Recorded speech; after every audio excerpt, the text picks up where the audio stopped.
Le Festival de Saint-Cérès, c'est un festival qui existe depuis 1981, que j'ai créé, qui fait de l'opéra, de la musique classique, mais qui essaye de le faire différemment des autres, un peu moins collé-monté, un peu plus ouvert à tous, avec une manière moderne de faire un peu les opéras. Voilà.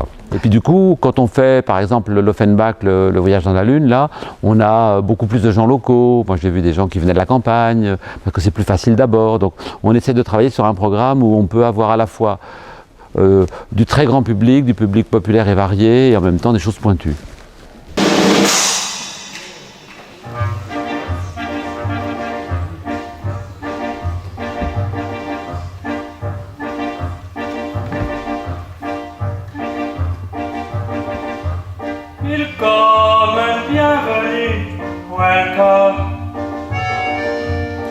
Alors, le cabaret dont vous allez voir certaines images, c'est l'histoire d'une petite troupe dans un petit cabaret assez minable à Berlin, à la fin des années 30, avant que le nazisme ait pris le pouvoir complet. Mais c'est déjà sous-jacent. Les gens sont dans un état assez pauvre, assez misérable. Et pour survivre, ils vont rire, ils vont au cabaret, ils vont danser, ils s'éblouissent, ils s'enivrent, histoire d'oublier que dans la journée, c'est la catastrophe.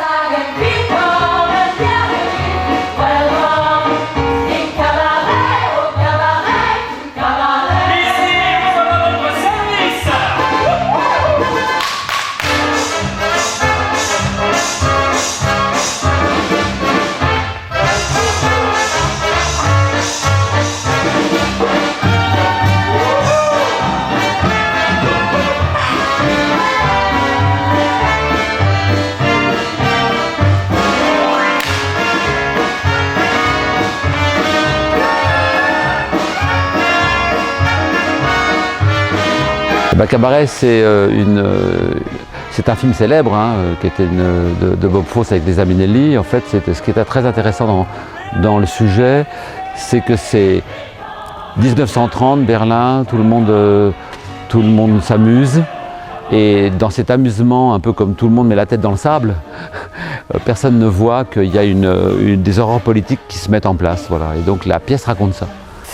C'est un spectacle gai. Plein d'énergie. Il y a une chorégraphe qui s'appelle Gliss Fever qui a fait des choses très très drôles, très charmantes. Les chanteurs, danseurs sont formidables, voilà tout ce que je peux vous dire.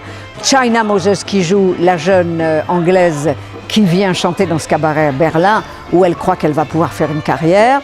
Elle est formidable. Le jeune homme qui s'appelle Samuel Tess, je veux dire tout le monde. Mon partenaire qui fait Schultz, qui s'appelle Patrick Zimmerman, et surtout, le maître de cérémonie qui fait un rôle absolument incroyable, qui est Eric Pérez, que vous connaissez beaucoup ici à Saint-Cérès parce qu'il fait beaucoup de spectacles ici. Voilà.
Restez accrochés aux images et venez nous voir le 11 et le 15.